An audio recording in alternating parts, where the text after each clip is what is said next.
को मार करके नारायण।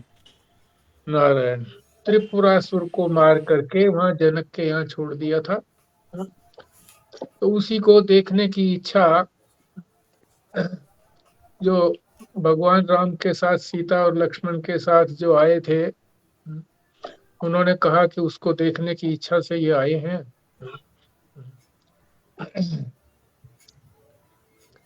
और इन्होंने रास्ते में कई राक्षसों को मारा और अहिल्या का उद्धार किया। तो जनक ने कहा कि जो इसकी प्रत्यंचा चढ़ा देगा धनुष की, उसका मैं सीता जी के साथ विवाह कर दूंगा। धनुष आ गया, भगवान ने प्रत्यंचा चढ़ाई, बहुत जोर से आवाज हुई और धनुष टूट गया। नारायण। नारायण। तो भगवान ने बाहर त्रिपुरासुर का वध किया और उससे हमें ये संकेत भी दिया कि साधक लोग भी अपने अंदर जो त्रिपुरासुर है उसका वो संहार करें।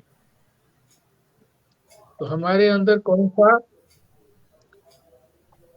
त्रिपुरासुर है? 3 पुरियों वाला शरीर, स्थूल शरीर, सूक्ष्म शरीर और कारण शरीर। इस त्रिपुरासुर को हमने मारना है धनुष से। वो अंदर हमारे कौन सा धनुष मारेगा? ओम रूप। ओम रूप जो है उसको उपनिषदों के अंदर महावाक्य भी कहा गया है।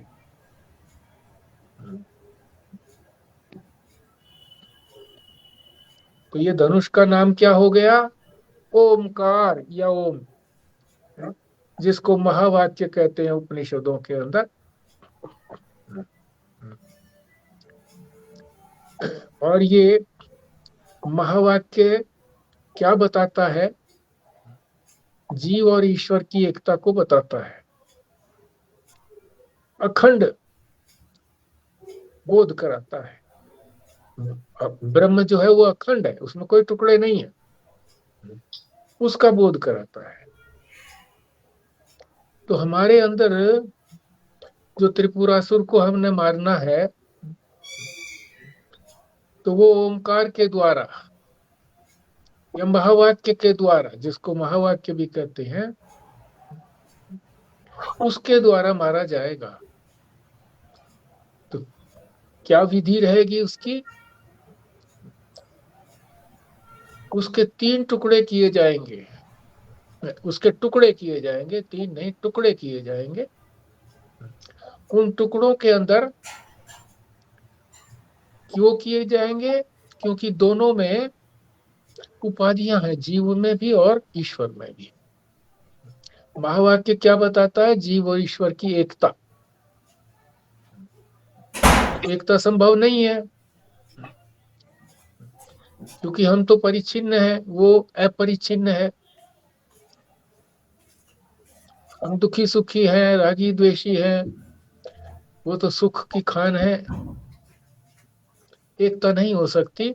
तो एकता का विधान क्या है कि उन दोनों के जो उपाधि अंश हैं, ईश्वर का उपाधि अंश माया और हमारा उपाधि अंश जो है वो अविद्या, इन दोनों को अलग करना है। इन दोनों को अलग करके इनका त्याग कर देना है।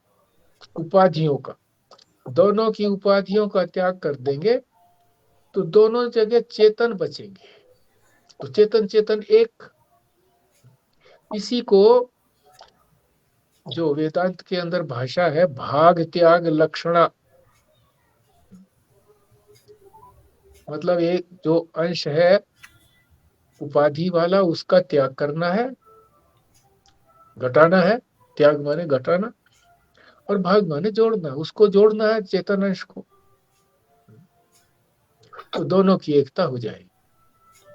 एकता होने से ही जो हमारा ये त्रिपुरासुर है, 3 पुरियों वाला शरीर है, ठीक है। ये इसी धनुष से नष्ट होगा। बाहरी धनुष से भगवान ने, शंकर भगवान ने त्रिपुरासुर का वध किया था, और यहाँ अपने आध्यात्म के अंदर महावाक्य के द्वारा उनकी एकता, तत् और त्वम की एकता करके, एकता कैसे होगी कि उपाधियों को अलग कर दिया, उनको हटा दिया, त्याग कर दिया और उनको जोड़ दिया, तब हो सकता है। तो वही हमको करना है। यहाँ तक हमने कल कर लिया था, आज उससे आगे पढ़ेंगे। संजीव शर्मा जी पढ़ेंगे, मगर उससे पहले मैं ये बताना चाहूंगा कि आज अखंडानंद जी का यही आध्यात्म रामायण, जो उन्होंने बड़ा विस्तार रूप में, उनकी पुस्तक है, लगभग 950 के करीब पृष्ठ है, तो उनका वो YouTube पर भी प्रवचन है। तो आज वो लगाया हुआ था, तो उसमें देखा तो स्वामी अखंडानंद जी जो है, भक्ति भाव के अंदर हमको सबको लीन करना चाहते हैं, भक्ति भाव के अंदर। और यहाँ जो है महेशानंद जी, वो ज्ञान की तरफ लेकर के जाते हैं। भक्ति भाव में भी ज्ञान तो है वहां पर भी। जैसे माताएं मक्खन निकालती हैं, तो दूध में घी तो होता ही है, मक्खन तो होता ही है,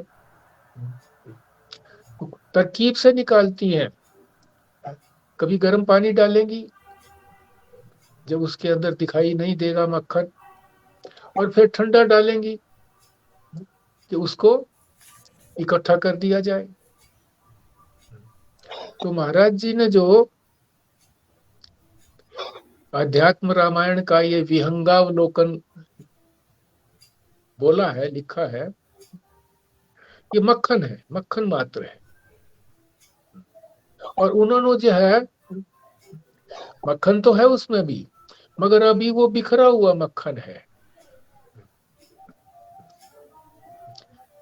और वो लस्सी पीते हैं तो उसके साथ ही आता है, वो अलग से तो खाते नहीं है, लस्सी के साथ ही पी लेते हैं, तो लस्सी का टेस्ट बढ़िया हो जाता है। इसका टेस्ट नहीं आता मक्खन का, अकेले का। तो जो भक्त हृदय है, वो उनकी वाणी को सुन करके आंसू टपकते रहते हैं, उनको इतना अच्छा वो विश्लेषण करते हैं, क्योंकि वो तो नाटक सा है ना, एक प्रकार से कथा है। और यहाँ जो है, ये मक्खन खाना स्वाद तो लगता है, पर ये हजम करना कठिन होता है। पर जिसको यहाँ भी जो मैं कह रही थी, जिसको बोलो। अभ्यास हो जाएगा, शुरू में अभ्यास तो डालना पड़ेगा, पर जब अभ्यास हो जाएगा तो ये मक्खन भी अच्छा लगने लगेगा। हाँ, थोड़ा थोड़ा खाना पड़ेगा, अभ्यास करेंगे, बार बार करना पड़ेगा, तो हो जाएगा। उतनी ही कसरत करनी पड़ती है ना पहलवान को, जैसे मक्खन या घी खाता है, तो जितना परिश्रम करता है उतना ही उसको वो हजम हो जाता है।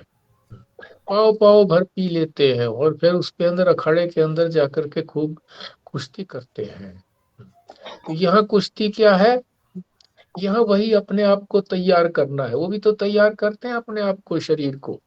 यहाँ तैयारी क्या है, विवेक, वैराग्य, षट संपत्ति और मुमुक्षा, ये सारे साधन करने हैं। तो तब तैयारी होगी, तब वो मक्खन जो है हमको ठीक तरीके से, हम उसको ग्रहण भी कर पाएंगे और पचा भी पाएंगे।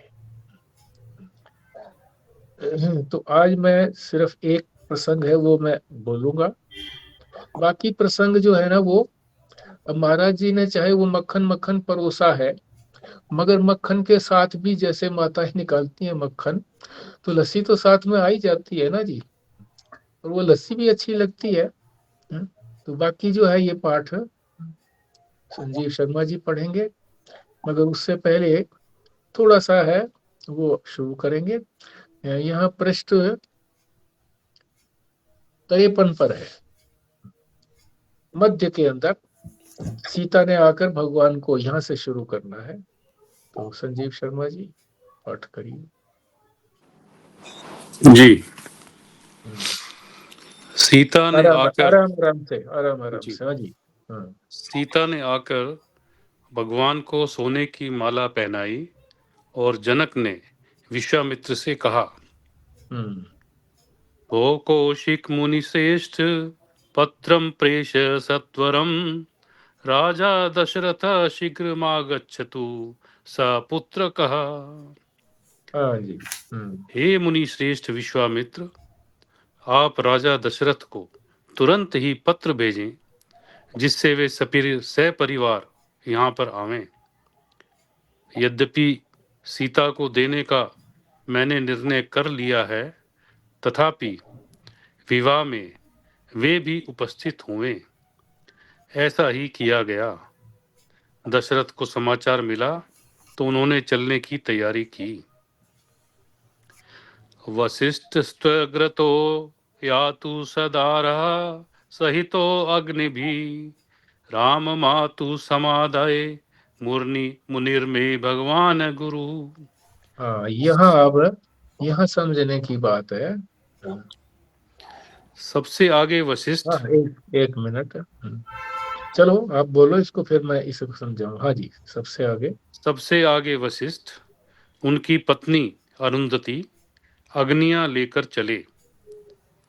हाँ जी। अग्नि। अब ये समझिए आप, अग्नि क्यों कहा गया है। वशिष्ठ मुनि ब्राह्मण है, पत्नी भी उनकी अरुंधति ब्राह्मण है। ब्राह्मण को ही अग्नि कहा गया है। ब्राह्मण का मुख अग्नि मुख है, और ब्राह्मण को आगे आगे लेकर के ही कोई भी शुभ कार्य हो उसको आगे आगे रखना चाहिए, ताकि मार्ग ठीक से मिले, जहां जाना चाहते हैं वहां सफल हो जाए। तो अग्नि ही ब्राह्मण है, ये भी बताएंगे, अभी पढ़ेंगे ये। और देवता है, अग्नि जो है वो देवता है। अग्निर्देवो द्विजातीना, द्विजातीनाम, द्विज जाति। द्विज जाति तो आपको मालूम ही है कि जिसके दो जनेऊ होते हैं, एक जन्म का जनेऊ और एक फिर एक तो जन्म हो गया, ये जन्म हो गया। एक दूसरा जन्म कौन सा, जब यज्ञोपवीत करते हैं। तो तीनों जातियों का अधिकार है, क्योंकि ये तीनों जातियां जो है, ब्राह्मण क्षत्रिय और वैश्य, ये तीनों जातियां द्विज हैं। यज्ञोपवीत धारण करने का इनको अधिकार है। तो क्षत्रिय और वैश्य, इनका जो प्रधान देवता है वो कौन है, ब्राह्मण। ब्राह्मण को इनका प्रधान देवता कहा गया।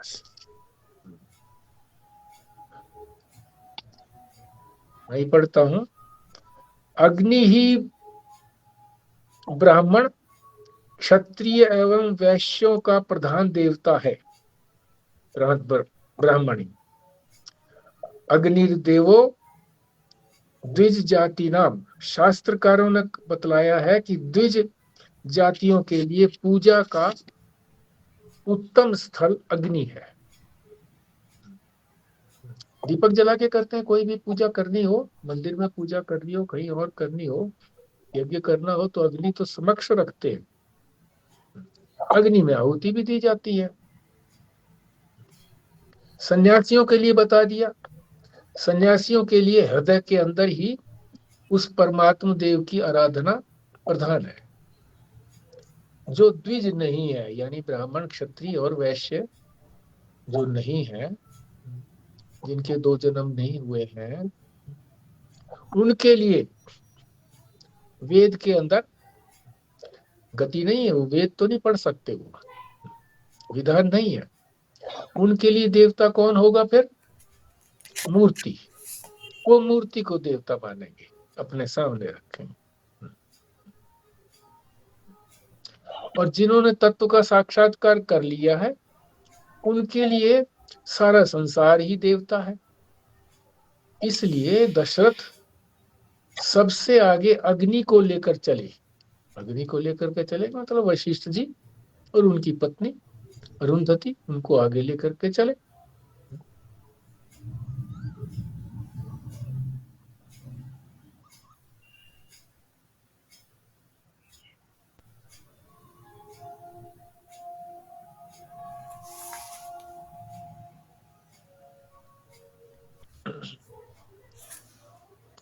तो ये बताया है, यही जीवन में रहने का तरीका है। कोई भी गति की जाए, गति का मतलब कहीं भी जाना हो, आगे रखो अपना देवता, जिससे मनुष्य रास्ते से इधर उधर न भटक जाए। इसीलिए अपनी अग्नियों को देवता को सामने रख करके लेकर के चलना चाहिए, यानी ब्राह्मण को लेकर के चलना चाहिए।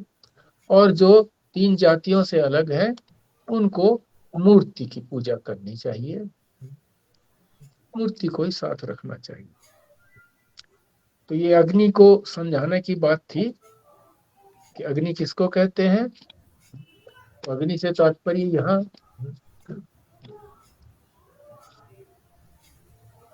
ब्राह्मण, क्योंकि वो अग्निमुख है, और तीनों जातियों के लिए वो प्रधान देवता है। और जो तीनों जातियों के अतिरिक्त है, उसके लिए प्रधान देवता जो है वो मूर्ति है। और कोई भी कार्य, शुभ कार्य करना हो तो गति जब करते हैं, उस कार्य के लिए चलते हैं, करते हैं, तो आगे उसको रखना चाहिए, मार्गदर्शक बना करके रखना चाहिए। तो वही बात दशरथ ने भी की। आगे आगे मुनि और अरुंधति, और पीछे पीछे सभी परिवार वहां पर चले। तो ये हमारा जो है, ये 54 पृष्ठ का जो है ना, ऊपर का बड़ा जो पैराग्राफ था, ये हमारा समाप्त हो गया। अब आगे जो है ना, दो तीन जो बातें मुख्य हैं, कर्म की बातें। जब हम कर्म क्षेत्र के में प्रवेश करते हैं, तो हमें किस तरह का व्यवहार करना चाहिए, धर्म कैसा करना चाहिए। धर्म में ही प्रवेश होता है, कर्म का मतलब धर्म। तो मोटी बात तो यही है कि जैसे नगर के दरवाजे पर या गांव के दरवाजे पर मुख्य जो रास्ता है, वहां पर लोग, राजस्थान में तो ऐसी प्रथा है कि जब वो कोई यात्रा करके, तीर्थ यात्रा करके वापस आता है, तो सभी लोग जाकर के वहां पर जो मुख्य द्वार है गांव में घुसने का, वहां जाकर के उसका स्वागत करते हैं। एक तो ये बात हो गई। दशरथ की भी इसी तरह से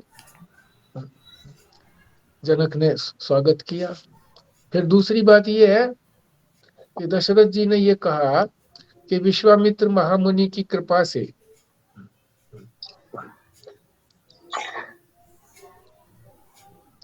राक्षसों को मारने में वो सफल हुए।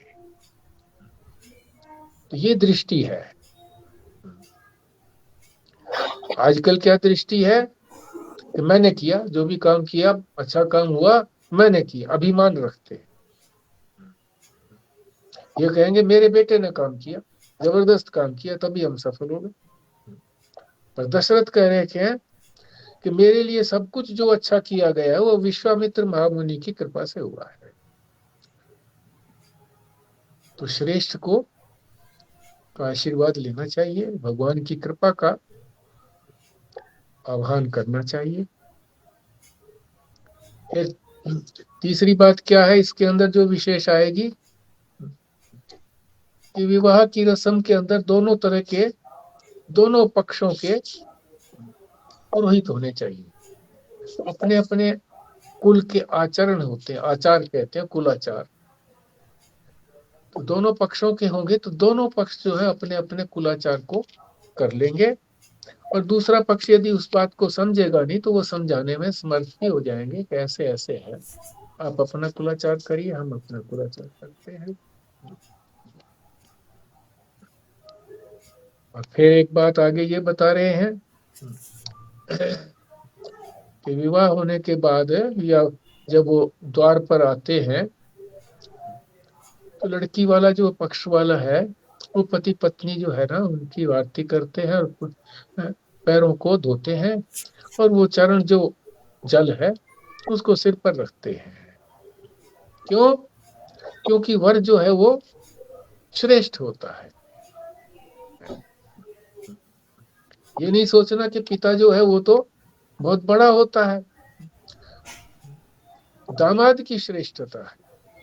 तो हमारे यहाँ पालन भी करते हैं इसका, मगर अगर दृष्टि ये रखी जाए, शास्त्र की दृष्टि रखी जाए, भाई शास्त्र ने ऐसा कहा है, ये कोई केवल मान्यता नहीं है जो मान्यता लोगों ने कहा ये अरे ये तो ठीक है, ऐसे भी हो जाए तो भी ठीक है, ना हो जाए तो भी ठीक है, ऐसे नहीं है। फिर आगे दान दहेज की भी बात आ गई है। आजकल कोई जरा सा ज्यादा दहेज देता है तो कहते हैं अरे दहेज, दहेज प्रथा तो खत्म होनी चाहिए, ये है वो है। और यहाँ देखेंगे कि पता नहीं क्या क्या उन्होंने दहेज के अंदर दिया है। तो ये सारे पक्ष हम पढ़ेंगे। और संजीव शर्मा जी जो है ये पृष्ठ नंबर 54 से जो ऊपर का पैराग्राफ जो था ये अग्नि वाला हो गया, उसके बाद इसको पढ़ेंगे, प्रेम से पढ़े जी। जी।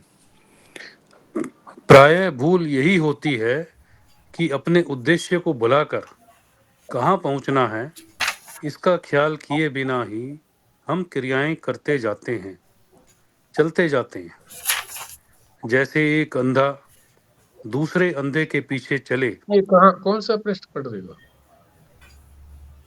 ये 54 पृष्ठ से ही पढ़ रहा हूँ जी। आपने जो देवता की बात की उधर उधर ना भटक जाए, अच्छा हाँ ठीक है ठीक है उसके ठीक बाद से है। ही इनसे शुरू हाँ करो। जी हाँ जी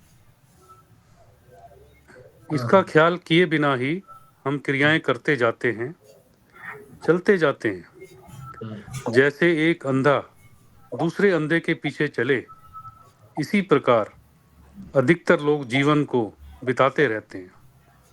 एक व्यक्ति अज्ञान से कोई कार्य करता है तो दूसरा भी उसकी नकल करके वही करता है। किसी से कोई बात कही जाती है तो जवाब क्या मिलता है? सब ऐसा कर रहे हैं, मानो सबके करने से कोई कार्य ठीक हो जाएगा। इसलिए अपनी अग्नियों को, देवता को सामने लेकर चलना चाहिए। अपने मन में स्पष्ट होना चाहिए कि मैं किस तरफ जा रहा हूँ। किसी दूसरे को देखकर प्रवृत्त नहीं होना है। जैसे ही जनक को पता लगा कि दशरथ मिथिला पहुंच रहे हैं, वैसे ही वे अपने पुरोहित शतानंद को लेकर उनका स्वागत करने नगर के दरवाजे पर पहुंचे। यह हम लोगों की प्राचीन पद्धति थी। कुछ अंशों के अंदर विदेशी भी इसको मानते हैं। कोई बड़ा व्यक्ति मिलने आए तो दरवाजे पर आकर मिलते हैं, फिर उसे अंदर ले जाते हैं। राजस्थान इत्यादि में अभी तक भी कई जगहों जब कोई तीर्थ यात्रा करके वापस आता है तो उसको लेने के लिए लोग दरवाजे तक जाते हैं, परंतु अब यह परंपरा लुप्त हो गई है। भगवान राम भी दशरथ से मिले, सब बड़े प्रसन्न हुए। मुनेर अनुग्रहात् सर्व संपन्नम मम शोभनम इत्युक्तावाघ्राय मूर्धान मालिंग्य च पुनः पुनः। दशरथ बोले कि विश्वामित्र महामुनि की कृपा से तुम सब प्रकार से राक्षसों को मारने में सफल होकर आए हो। यह है दृष्टि का फर्क। जहाँ अभिमान प्रधान जीवन होगा वहाँ कहेंगे मेरे बेटे ने कितना जबरदस्त काम किया, परंतु दशरथ कह रहे हैं कि मेरे लिए सब कुछ जो अच्छा किया गया है यह विश्वामित्र महामुनि की कृपा से ही हुआ है। बड़ों के आशीर्वाद से ही सफलता होती है। यह है असली दृष्टिकोण। आधुनिक दृष्टिकोण है कि किसी के अनुग्रह की कोई जरूरत नहीं है, हम तो स्वयं ही सफल हो जाते हैं। फिर शुभ दिन में, शुभ लग्न में और शुभ मुहूर्त में जहाँ विवाह मंडप था वहाँ उनको लाकर जैसा नियम है उसके अनुसार विवाह किया गया। विवाह में दोनों पक्षों के पुरोहित रहा करते हैं। वशिष्ठ, विश्वामित्र और शतानंद सब वहाँ मंडप में उपस्थित हुए। दोनों तरफ के पंडितों की आवश्यकता क्यों है? कुछ कुलाचार लड़के के परिवार के होते हैं, कुछ कुलाचार कन्या पक्ष के होते हैं। दोनों कुलों की जो पद्धतियां हैं उनके अनुसार विवाह होना चाहिए, क्योंकि विवाह दो परिवारों का आपस में गठन है। विवाह का दृष्टिकोण आज केवल इतना रह गया है कि लड़के और लड़की की शादी हो गई, वे चाहे अदालत में जाकर कर लें, चाहे अग्नि के सामने खड़े होकर कर लें। विवाह कोई गंभीर संस्कार है, इस बात को लोग नहीं समझते हैं। विवाह के अंदर जब तक दोनों कुलों के आचार को नहीं समझा जाएगा तब तक कभी एकता हो नहीं सकती। आज बड़ी सरलता से लोग कह देते हैं अंतर जातीय विवाह हो जाए या दो देशों के वासियों का परस्पर विवाह हो जाए तो कोई फर्क नहीं, कोई हर्ज नहीं। कुछ लोगों का तो कहना है कि देश की उन्नति तभी होगी जब इस प्रकार के संकर विवाह प्रधान रूप से किए जाएंगे। कई प्रांतों के अंदर सरकार इस प्रकार के विवाहों के लिए इनाम देती है। विचार करके देखो तो विवाह का मतलब है दो कुलों का मिलन। यदि दोनों के आचार एक हैं ही नहीं तो दोनों का मिलन कभी होगा ही नहीं। उल्टा इससे संघर्ष बढ़ेगा, लड़ाइयाँ बढ़ेंगी, कम नहीं होगी। पति का आचार अलग होगा, पत्नी का आचार अलग होगा तो रोज का संघर्ष कायम हो जाएगा। इसके सिवाय कुछ भी नतीजा नहीं होगा। समझा यह जाता है कि इसके द्वारा प्रेम बढ़ेगा और वस्तुतः इसके द्वारा संघर्ष बढ़ेगा। हम स्वयं अपने आचारों को सामान्य समझते हैं। हम यह समझते हैं कि ये आचार सबके ही होते होंगे और इसलिए जब किसी भी दूसरे आचार को देखते हैं तो तुरंत हम ये निर्णय कर लेते हैं कि वह गलत है, हम ठीक है। यह मनुष्य की स्वाभाविक प्रवृत्ति है। पुरोहित तुम्हारे आचारों को शास्त्र की दृष्टि से देखता है। वह जानता है कि शास्त्र के अंदर कई प्रकार की विधियां हैं, उन सारी विधियों का कुछ आधार है। तुम्हारे आचारों को देखकर दूसरे का पुरोहित उसके संदर्भ को समझ सकेगा, उसके सिद्धांत को ठीक प्रकार से अवगत कर सकेगा और समझा सकेगा। नहीं तो हर एक यही समझेगा कि हम तो ठीक हैं, अन्य सब गलत हैं। इसलिए विवाह स्थल पर अपने पुरोहित को लेकर जाना पड़ता है। सभार्यो जनकः प्राय द्वाद्राम राजीव लोचनम पादो प्रक्षाल्य विधिवत तद्वो मूर्धन्य धारयत।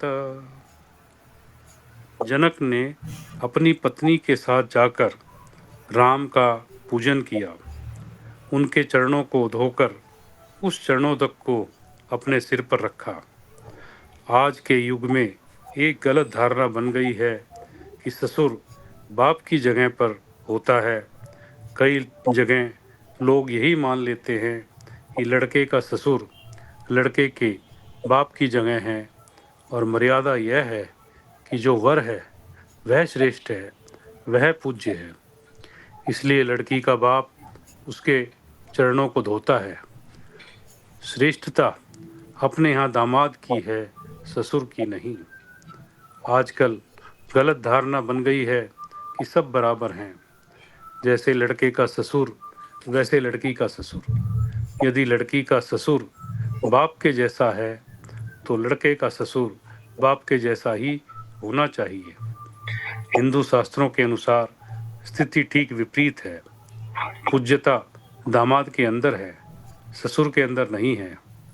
अभी भी कई जगह जब दामाद घर आता है तब पानी डालते हैं, परंतु वास्तविक परंपरा चरण धोने की है। विवाह में कितना दहेज दिया, आजकल दहेज की बात से लोग घबरा जाते हैं। कितना दिया?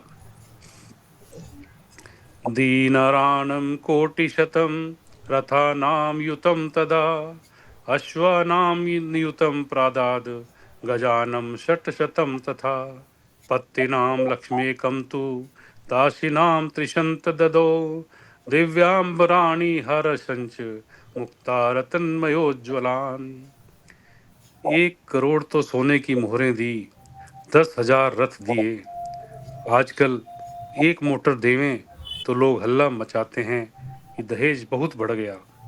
10 लाख घोड़े दिए, 600 हाथी दिए, 1 लाख आदमी दिए, और सीता की सेवा करने के लिए 300 दासियां दी। इससे पता लगता है कि उस समय धन और ऐश्वर्य कितना था। यह जो मान लिया गया है कि लड़की को कुछ देना आवश्यक है, अनावश्यक है। यह जो मान लिया गया है कि लड़की को कुछ देना अनावश्यक है, यह आज के लोभ में युग का परिणाम है। यह दूसरी बात है कि मांगना बुरा है, परंतु यह समझ लेना कि लड़की को देना बुरा है, ऐसी बात नहीं है।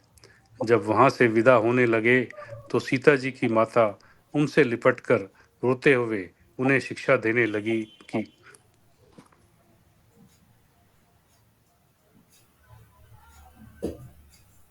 जी, इतने में कुछ विचार करना है जी अभी? हाँ, कर लो, इस पे कर लो, नहीं तो ये जो है शिक्षा और पढ़ करके यहाँ फिर विचार कर तक लेते हैं। आपने बता ही दिया था वैसे तो, यहाँ तक की बात हाँ बता नहीं, दी ये थी शिक्षा की बात है। हाँ बताई तो मैंने, ये थी शिक्षा की छूट गई, तो जी शिक्षा की भी कर लो, क्योंकि जी ये सारा फिर विवाह का जो कुछ है जी। रस्म पूरी हो जाएगी, फिर उसके बाद और बात चलेगी। हाँ जी। तुम जाकर सास की सेवा करना। 300 दासियां सीता की सेवा के लिए दी गई, और सीता को कहा जा रहा है कि तुम सास की सेवा करना। यह दृष्टिकोण है। सीता अपना काम अपनी दासियों से कराएगी, लेकिन सास का काम स्वतः करेगी। यह बात नहीं कि नौकर नहीं है, इसलिए सास की सेवा की जाए। आजकल का दृष्टिकोण तो यह है कि अगर नौकर नहीं है तो बड़ों के लिए हम काम कर दें, नहीं तो नौकर कर ही लेंगे। किंतु संस्कृति है कि अपने पूज्यों की सेवा स्वयं करनी चाहिए। और सीता जी से कहा, आचरण कैसा करना? कुशलतापूर्ण आचरण करना है। कुशलता क्या है?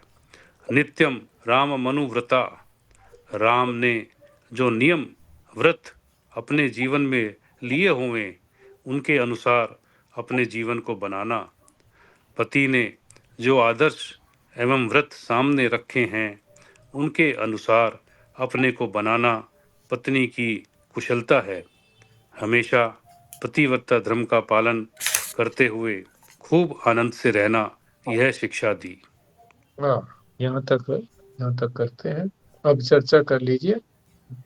ये जितना भी बताया है ना, ये धर्म की बात बताई है सारी, और धर्म का पालन करना चाहिए। प्राथमिक तो धर्म ही है। जब तक ये धर्म का पालन नहीं करेंगे तो शास्त्र में श्रद्धा नहीं होगी। तो धर्म का पालन करें तो पहली सीढ़ी पार हो जाती है।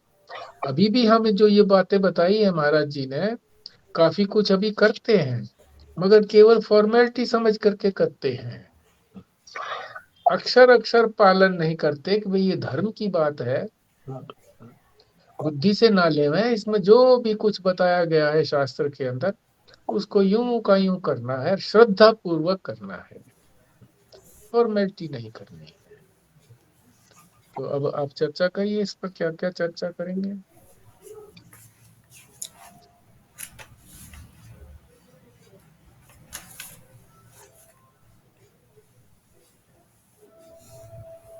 एक तो रिसेप्शन की बात आ गई, जब बारात आती है तो किस तरह से उसको रिसीव करना है। तो यहाँ तो दशरथ पहुंच गए, तो कैसे जनक ने उनको रिसीव किया, ये भी चर्चा का विषय है। वो तीन चार जो बातें हैं वो सारी उस पर अपना आप टीका टिप्पणी करिए। सबसे पहले तो अग्नि को बताया जिन्होंने कि अग्नि को आगे लेकर चले। हाँ, अग्नि में मतलब ब्राह्मण को लेकर के, क्योंकि ब्राह्मण अग्नि का मुख है, या अपने देवता को, ताकि रास्ता भटक ना जाए। सबसे पहली बात तो ये धर्म के अंदर ये आए कि अग्नि को लेकर के चलें आगे। हाँ, फिर जो है अहंकार ना करें। जो कहते हैं ना, मैंने ये किया, मेरे बेटे ने ये किया, तो ये दृष्टिकोण इस तरह का रखना है कि हमारे जो श्रेष्ठ हैं, हमारे जो देवता हैं, उनकी कृपा से ये सब काम हुआ। और फिर जब लगन की बात आई, शुभ मुहूर्त में लगन किया, तो दोनों पक्षों के जो आचार्य हैं, जो विवाह कराने वाले, उनके कुलाचार के हिसाब से दोनों पक्षों के वो पुरोहित मौजूद रहें और आपस में अपने अपने जो उनके जो कुल के जो उनके सिद्धांत हैं वो एक दूसरे को ठीक से बतावें और समझावें, ताकि वो समझ करके एक दूसरे को बता सके। दूसरा कहा कि जो श्रेष्ठ है वर को श्रेष्ठ जाने, और ससुर को या बाप की जो बात कही है उसकी जगह पर ससुर को श्रेष्ठ मानते हुए, मतलब ये क्या कहते हैं, हो सकता है कि भी पैर धोने की बात जो बताई है इन्होंने, ठीक है, उसमें ऐसे लगता हो, बट मेन बात ये है कि श्रेष्ठ मानने की बात है वर को। और दूसरा जो देने की बात कही, जो दहेज देते हैं, उसके अंदर ये कैसे कहते हैं कि कुछ देना अनावश्यक नहीं है। अनावश्यक नहीं है ऐसा कि देना नहीं है। मांगना बुरा है कि भाई मांग करके दहेज लेता है, वो गलत बात है, मगर लड़की को कुछ देना चाहिए, ये बुरा नहीं है। देखो जो चरण धोने की बात कही है ना, कर्म के अंदर है, कर्म जब तक नहीं होगा तब तक धर्म नहीं होगा, तो होना ही चाहिए। जैसे बताया ना कि भाई जब वो आता है, दामाद आता है तो पानी फेंक देते हैं, मतलब दरवाजे पे इधर उधर हमने भी देखा है कि दरवाजे पे वो आया तो कहते हैं खड़े रहो, तो दरवाजे पे इधर उधर पानी फेंक देते हैं कि हाँ हमने चरण धो दिए, और वास्तव में धोना चाहिए। अब वो ये है कि बूट सूट पहन करके आते हैं और चरण धोने के लिए उनको बैठाना पड़ेगा कुर्सी पे, तसला रख करके वो करना पड़ेगा। सिंपलिसिटी करने लगे कि हाँ चलो सिंपल शॉर्ट में कैसे हो जाए, तो करेंगे तो उतनी भावना बनती है। जो जो देखेंगे उस बात को, अरे भाई ये तो बहुत धार्मिक आदमी है भाई, ऐसे ऐसे करते हैं, अच्छा लगता है। और दोनों के कुलाचारों की मान बात आ गई। कई शादियों में देखा है कि दोनों के कुलाचार को माना गया है, उसने अपना कुलाचार किया। तो हमने तो प्रत्यक्ष रूप से अब स्वस्तिका की लड़की की शादी में ही देखा कि वे दोनों तरफ के पुरोहित थे। अपनी में या अपने बच्चों की में तो ध्यान इधर उधर ही रहता है। अब अच्छी तरह से देखा कि भाई उन्होंने अपना आचार किया, इन्होंने अपना आचार किया, अच्छा भी लगता है, संतुष्टि भी होती है दोनों पक्षों की कि हमारी भी बात रखी गई, हमारी भी। और शास्त्रीय पक्ष स्पष्ट किया जाता है, बताते भी हैं ये क्यों किया जाता है ऐसे। अब वो जैसे कोई मटकी लाए थे दही की, वो से तो उसकी वो बात भी बताई थी उन्होंने, क्यों लाते हैं हम इस तरह से मीठी मीठी दही, मीठी दही, ऐसे था कुछ। और जो ये विवाह की जो बात आ गई थी, तो आजकल तो मतलब अंतर जातीय विवाह, और अंतर जातीय छोड़ो, अंतरदेशीय, एक देश से दूसरे देश में, इसी को कहते हैं कि वर्ण संकरता। वर्ण संकरता फैल रही है, और केवल यही यही नहीं, वर्ण संकरता मनुष्यों में नहीं, पशु पक्षियों में वर्ण संकरता। जो खच्चर बनाया जाता है ये वर्ण संकर ही तो है। घोड़े और गधे का मेल, ये खच्चर हो गया। इसी तरह से पेड़ पौधों में भी है। जो आजकल कहते हैं ना कि वो कौन सी सब्जियां, कौन से फल जो है ना, वो गवर्नमेंट ने कुछ परमिशन दे दी है, ऑर्गेनिक तो कह वो रहे हो? ऑर्गेनिक? ऑर्गेनिक, ऑर्गेनिक नहीं है। ऑर्गेनिक तो मतलब ये केमिकल वगैरह ना डालने ये की ऐसे मतलब। बनाया है, ये बीटी कॉटन या बीटी मतलब बोटेनिकली ट्रांसफॉर्म्ड है वो। हाँ, वो वही है कि दो दो का क्रॉस क्रॉस ब्रीडिंग क्रॉस करा। क्रॉस ब्रीडिंग करके सब्जियों में भी हाँ बड़ी सब्जी बना देते हैं जी। इतने हाँ बड़ा फल लग निकलेगा, कुछ केमिकल्स डाल करके या कुछ किसी तरह करके। हाँ हाँ हाँ। ज्यादा उपज हो जाएगी, हैं? इस तरह से करेंगे तो उनके बीज बन गए, फिर क्रॉस ब्रीडिंग करा करके ये बो जी, हैं? तो ये मान्यताओं का ह्रास हो रहा है। और दहेज की बात में बताया संजय शर्मा जी ने कि भाई कितना दहेज दिया, हैं? और फिर सेवा की बात कही, शिक्षा जो दी कि इतनी दासियां जो है तुम्हारी सेवा के लिए हैं, तुमने जो सेवा करनी है स्वयं करनी है। सास ससुर की सेवा, सास की सेवा तुम करो, खुद करो, इतनी दासियां होते हुए भी तुम करो। हाँ, ये कितनी बड़ी बात है। हम वहां गए थे एक बार, जो ब्रह्मचारी जी हैं उन्होंने, स्वस्तिका की मदर की डेथ के बाद ही 13वीं का मैंने उनको बताया, सूचना दी कि भाई ऐसे ऐसे शरीर पूरा हो गया है, और आज 13वीं हो गई है। उसके बाद उनको फोन किया था, वो बोले आ जाओ। वो थे उन्हें छत्तीसगढ़ में उस समय में। अरे मैं कैसे आ जाऊं इतनी जल्दी? नहीं, कल ही आ जाओ बस, हवाई जहाज से आ जाओ। उन्होंने अरेंजमेंट कर दिया, वहां पे मिले गए वहां पे। तो वहाँ जो वहाँ का एसपी था, उसने एक दिन निमंत्रण दिया, अलग तो व्यवस्था कर ही रखी थी वहां पर, खाने की, भोजन की। अरे, दो रसोइये छोड़े हुए थे, सफाई सुई के लिए छोड़े हुए थे, डैम के ऊपर ठहरा रखा था, कई कमरे थे। तो भोजन जब कराया तो देखा मैंने, नौकर चाकर उनके बहुत थे, और वो सामने खड़ी रही, परोसती रही, आग्रह करती रही दोनों को, ये लो ये लो ये लो ये लो। नहीं तो अभिमान होता है ना। ये तो एसपी की पत्नी है, वो कोई कम शिक्षित थोड़ा ही थी, काफी शिक्षित थी। ये ये आचरण जो है, ये अच्छा लगने वाला आचरण, क्या बिगड़ता है? कई घरों में ऐसे ही देखा है कि बड़े बड़े घर हैं, ना वो होता जो अफसर है, ना उसकी पत्नी आती वहां है। तो ठीक है जी, एक बार आ गए तो ठीक है जी, नमस्ते कर लिया, बाकी भोजन करा रहे हैं, नौकर करा रहे हैं जी, ठीक है जी।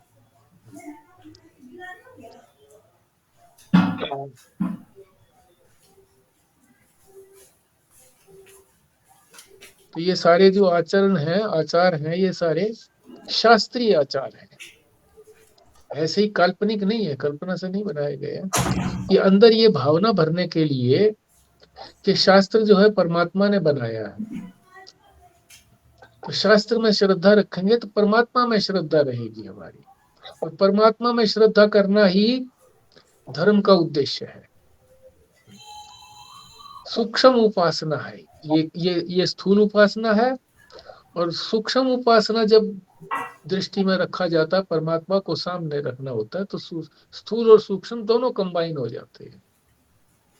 तो अब में से बोलिए कोई।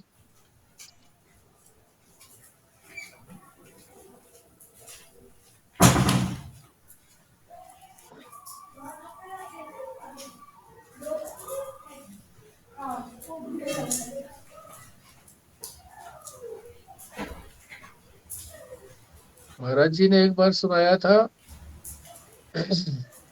एक बहुत बड़े धनाढ्य सेठ थे, 4 धाम की यात्रा में अपने साथ वो पंडित जी को लेकर के गए। अच्छी तरह से उन्होंने यात्रा कराई, जहां जी भी पूजा वूजा करनी थी या जो भी कुछ करना था सब आचार किया। वो आपस में आकर के हरिद्वार के अंदर पूछा क्या दे दे।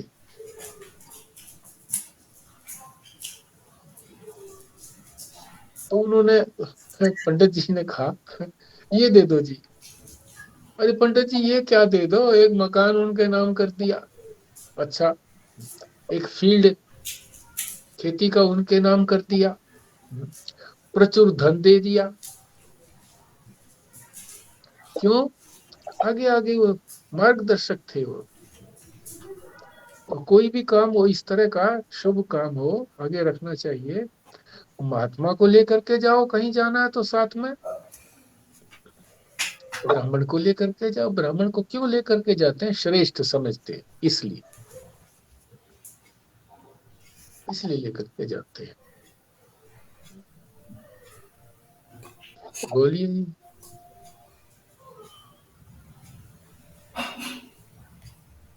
अगर ब्राह्मण श्रेष्ठ ना हो, ब्राह्मण तो हो पर श्रेष्ठ ना हो तो?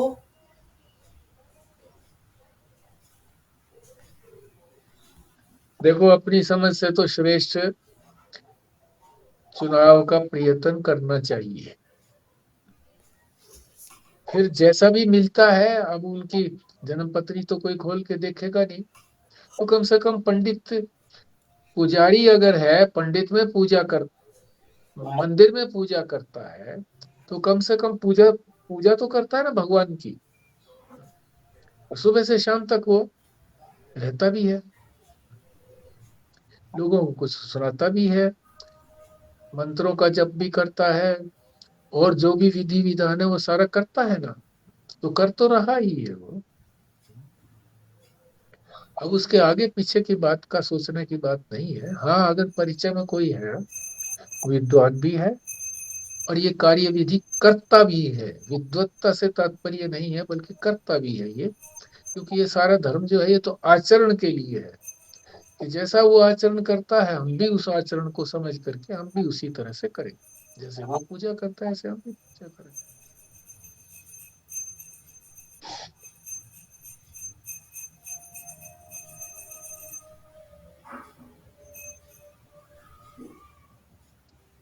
और शिक्षा की बात जो है ना, शिक्षा, तो शिक्षा की बात की भी करते हैं। मैंने देखा था अपने विवाह में लखन को पुस्तिका दी थी एक, जिसमें सारा वर्णन था वो किस तरह से क्या क्या शिक्षा है, थोड़ा सा पढ़ दिया था, फिर वो पुस्तिका दे दी थी। अच्छा इसी तरह से हमारे साले का भी हुआ था, बोले जी वो जीजा जो है ना वो शिक्षा पढ़ेगा। अब वो पर्चे वर्चे छपवाए, अब वो पर्चे जो छपते थे, ये पंजाबियों में शायद ज्यादा रिवाज इस तरह का है, पर्चे वर्चे छपवाए, तो पर्चे तो फिर जैसे होते हैं इधर उधर देख करके वो किस लय में है तो कौन इस लय को बोलेगा क्या करेगा। वास्तविक शिक्षा तो यही है कि उनको कुछ न कुछ इसी तरह की बात जैसे महाराज जी ने बताई है, आगे किस तरह से जीवन चलाना है पति के अनुकूल, जो भी उनका व्रत है, जो भी कुछ उनका सिद्धांत है उसके अनुसार आचरण करना है, ताकि वो प्रसन्न रहे। पति ही उनके लिए देवता है। हाँ जी। ये अभी आया था ना कि 3 जातियों से अलग है, उन्हें मूर्ति पूजा करनी चाहिए। हाँ जी। तो वो तो 3 जातियों से अलग तो वो वैश्य बचा। वैश्य क्यों बचा? शूद्र बचा।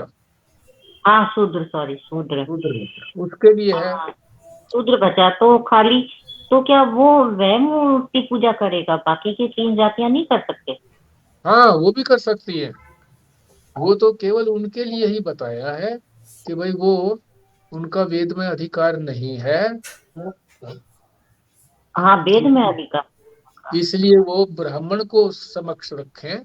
उन मतलब जो जो जिनका वेद में अधिकार है तीनों का, ब्राह्मण क्षत्रिय वैश्य, वो ब्राह्मण को आगे रखे, शास्त्र को आगे रखें, अग्नि को आगे रखें, और जो बाकी बचा है वो मूर्ति को आगे रखे।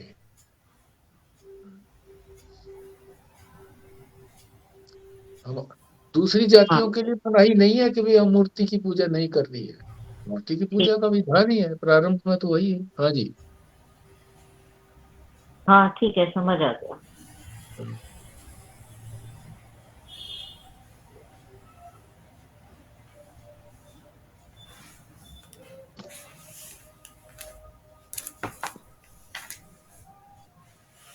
तो ऐसा लगता है कुछ ज्यादा बोलने को बचा नहीं है, तो हम यहीं पर विश्राम ले लेते हैं, और क्या, क्यों जी? ठीक है। हाँ जी, खुराना जी करेंगे पूर्णाहुति? आज मेरे पास पुस्तक नहीं है जी। अच्छा जी, ठीक है, तो विमला जी करिए। जी।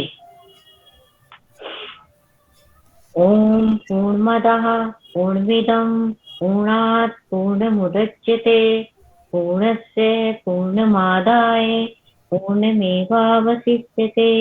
ओम शांति शांति शांति। नारायण नारायण नारायण। नारायण। नारायण नारायण नारायण।